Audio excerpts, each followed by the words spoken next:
देश के सबसे पुराने राजनीतिक संगठन भारतीय राष्ट्रीय कांग्रेस की छात्र इकाई NSUI की ओर से मैं Pradeep Dhaka school of computational integrative science से प्रेसिडेंशियल पोस्ट के लिए आपके सामने हूं।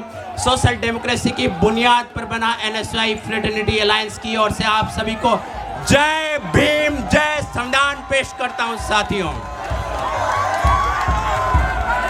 साथियों, ये चुनाव ऐसे दौर में हो रहा है जब देश का चुनाव आयोग सत्ता की कठपुतली बन चुका है। JNU का स्टूडेंट इलेक्शन कमेटी आज इस लेफ्ट नेक्सस और ये गुंडा परिषद के बीच free and fair democratic election की स्पिरिट को जिंदा करते हुए हमारे बीच है। मैं उन्हें जय भीम जय संविधान पेश करता हूं। साथियों, ये हाथ छात्र हितों के लिए उठने वाले हाथ हैं। साथियों,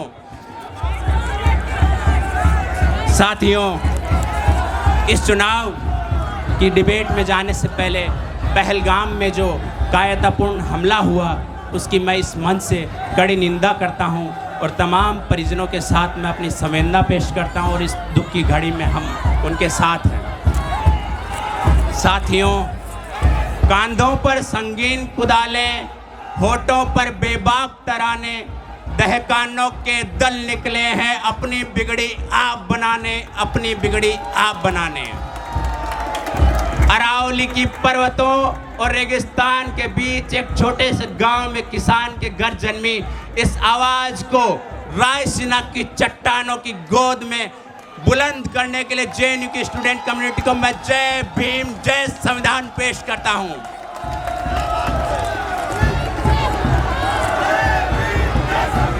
साथियों, दुनिया भर में ट्रंप और एलोन मस्क, वहीं दूसरी ओर मोदी और अडानी, दोनों मौसेरे भाइयों के साथ इनकी एक फौज फांसीवाद और साम्राज्यवाद की विचारधारा को लेकर अपने पैर पसार रही है और तमाम दुनिया भर के वंचित मजदूरों के हक की मारी हो रही है।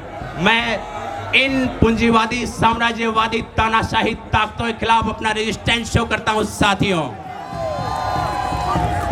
साथियों, इनका मोदी जी का मौसेरा भाई ट्रंप इल्लीगल इमिग्रेंट्स को हाथों में जंजीरें बांधकर इस देश में वापस भेजा और इस देश के नीच हुक्मरान ने क्या किया साथियों, उन्हें पंजाब की सरजमीन पे उतारा।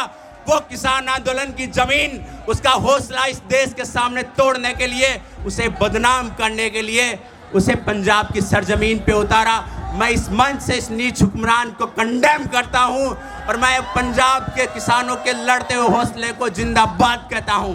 साथियों, एक बात मैं बताना चाहता हूं, जो पलायन करके मजदूर गए, जिन्हें बंधक बनाकर लौटाया गया, उसमें अधिकांश मजदूर गुजरात राज्य के रहने वाले थे।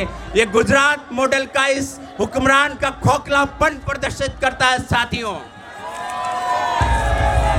साथियों, मैं अपनी सॉलिडेरिटी पेश करता हूं दुनिया भर में फिलिस्तीन, सूडान, यमन, तमाम जगहों पर साम्राज्यवादी ताकतों के खिलाफ संघर्ष करने वाले लोगों के साथ। साथियों, रोहिंग्या मुसलमान अपना घर और देश छोड़ चुके हैं, मैं उनके साथ अपनी सॉलिडेरिटी पेश करता हूं। जो उइगर मुसलमान चीन के अंदर अपनी पहचान के लिए संघर्ष कर रहे हैं, मैं उनके साथ अपनी आवाज बुलंद करता हूं। वो उइगर मुसलमान ये लेफ्ट की पार्टियों के पोलिट ब्यूरो के आका जहां से अपनी शिक्षा लेते हैं, उस चीन में वो मुसलमान उइगर मुसलमान अपनी पहचान के लिए संघर्ष करते हैं और यहाँ टोकनिज्म की राजनीति की जाती है। साथियों, अपीजमेंट की पॉलिटिक्स की जाती है। मैं इस मंच से चीन की कम्युनिस्ट पार्टियों से लेकर यहाँ के टोकनिज्म की कम्युनिस्ट पार्टियों तक को कंडेम करता हूँ।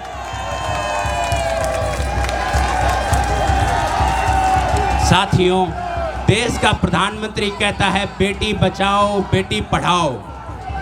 मणिपुर में हमारी माओ बहनों को नंगी करके घुमाया गया है।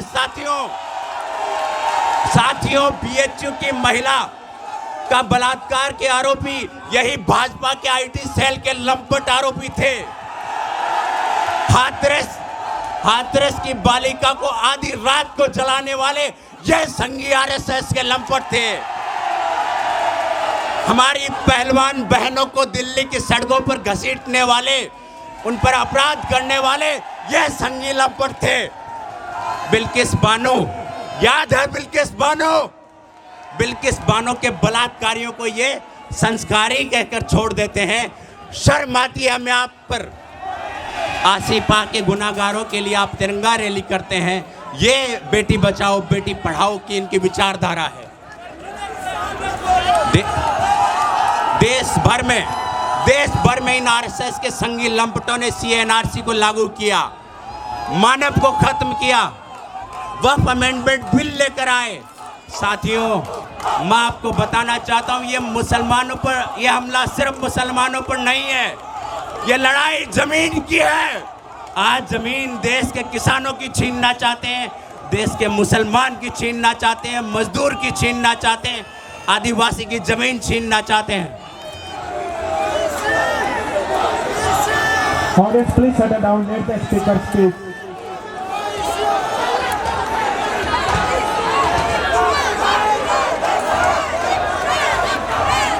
आज जब मानव बंद किया गया है, उसी दौरान पिछले कुछ महीने पहले इन्होंने नेशनल फेलोशिप एसटी की बंद की है। ये इनका आदिवासियों का न्याय है। ये संघी लंपट बस्तर से लेकर भीलवाड़ा, डूंगरपुर, बांसवाड़ा तक आदिवासियों की जमीन पर कब्जा करना चाहते हैं।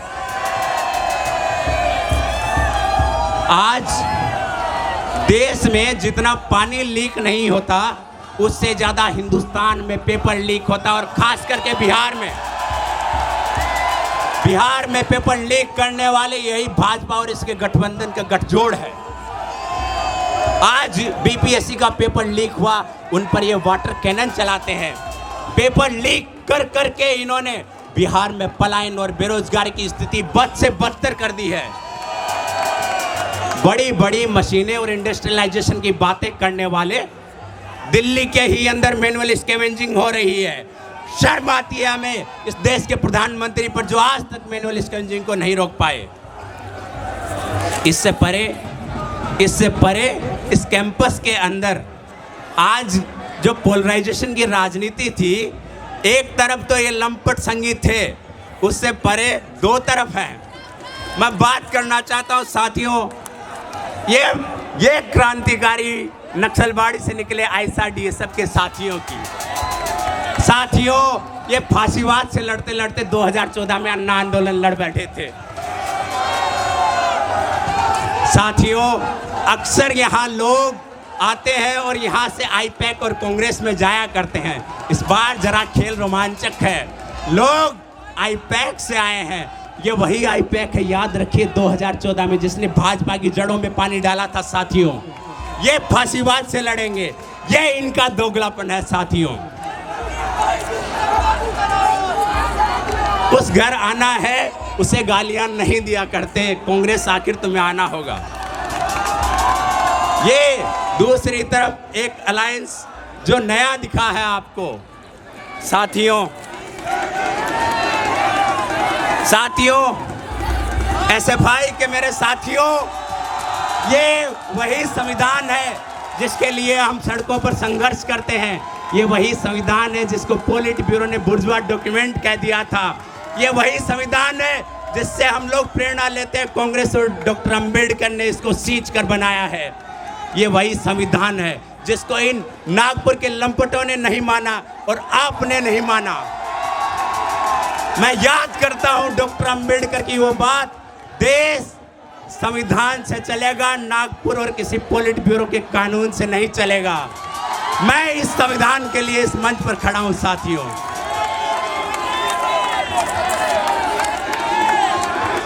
साथियों, जो आज़ादी और संविधान की लड़ाई नहीं लड़ पाए, उनसे हम ज़्यादा कुछ उम्मीद नहीं करते हैं। इससे परे साथियों, कैंपस का हाल आपको कुछ मालूम है? सबका लेड, लेफ्ट लेड जेएनयूएससी इस कैंपस में रह चुका है। स्कूल ऑफ इंजीनियरिंग में एनओसी नहीं मिलती है। स्कूल ऑफ इंजीनियरिंग में डीन नहीं है। 8 साल से प्रोविजनल डिग्री नहीं मिलती है, लोगों की नौकरी छूट जाती है। स्कूल ऑफ इंजीनियरिंग की बिल्डिंग नहीं है, रीडिंग रूम नहीं है, एक जगह क्लास नहीं है, फीस लगातार बढ़ रही है, डॉर्मेट्री में फीस देने के बाद भी लोग सड़ रहे हैं, मैनेजमेंट की बिल्डिंग नहीं, हॉस्टल फीस अलग से लगती है, फैकल्टी नहीं मिलती है। संस्कृत के स्कूल को तो आपने कभी माना ही नहीं। साथियों, डिजास्टर रिसर्च की हालत उसके नाम से बदतर बन चुकी है। साइंस गुमनामी और बदहाली में जी रहा है। AIRF, CIF, एनिमल हाउस बदहाल है। साइंस के स्कूलों में स्पेस ऑक्यूपाइड है। ऑडिटिंग तक आप 8 साल से इंस्ट्रूमेंटेशन के नहीं करवा के उन्हें खाली तक नहीं करवा पाए। फंडिंग नहीं है। स्कूल ऑफ एनवायरमेंटल साइंस में कॉर्पस फंड आप 8 साल से टाइम पर दिला नहीं पाए। कंप्यूटेशनल सेंटर में कंप्यूटेशनल फैसिलिटीज़ नहीं है। हम साइंस के स्टूडेंट पेपर पब्लिकेशन के लिए फंड की ज़रूरत होती है, वो नहीं है। और तो और एक पेपर को जब डाउनलोड करना पड़ता है उसके लिए हमारे पास सब्सक्रिप्शन तक नहीं है। ये JNU को इस हालत में ये राइट और लेफ्ट के नेक्सस ने लाकर खड़ा कर दिया है। इसके खिलाफ आवाज़ उठाने की ज़रूरत है साथियों। लेबर स्टडीज़ कोरियन जैसे सेंटर में आज तक JRF नहीं मिल पाई है, आपको याद रखिए ये बात। साथियों, SL में NEP को अगर कोई रोक सकता है तो वो हम हैं। हमारी काउंसिल ने कर दिखाया था साथियों। 2500 के SL वाले स्कूल में आज तक ऑडिटोरियम नहीं दे पाए। क्लासरूम की कमियां आज भी है। लैंग्वेज लैब होना ना होना एक समान है। कोर्स स्ट्रक्चर SL का पूरा सड़ चुका है, जिस पर कोई बात नहीं करता साथियों। हेल्थ सेंटर की अगर मैं बात करूं तो साइकोलॉजिस्ट नहीं, एंटी रेबीज इंजेक्शन नहीं, एंटी वीमन नहीं, 24/7 खुलता नहीं। इसको पैरासिटामोल सेंटर घोषित क्यों नहीं कर देते हो आप लोग? बात करता हूं मैं स्पोर्ट्स की। बचपन से सुनते आए हेल्दी माइंड रिजाइड्स इन हेल्दी बॉडी। लेकिन साथियों, यहाँ ये लेफ्ट लेट JNUSU स्पोर्ट्स से ऐसा बैर पाल रखा है कि JNU में कुछ भी नहीं है। ट्रिपल में फंड कट है। पता नहीं ये कैसी परंपरा चली है कि भक्तों का मूर्ख होना जरूरी लगता है, चाहे वो लेफ्ट के हो या राइट के हो। साथियों, हम लड़ेंगे इस कैंपस के लिए।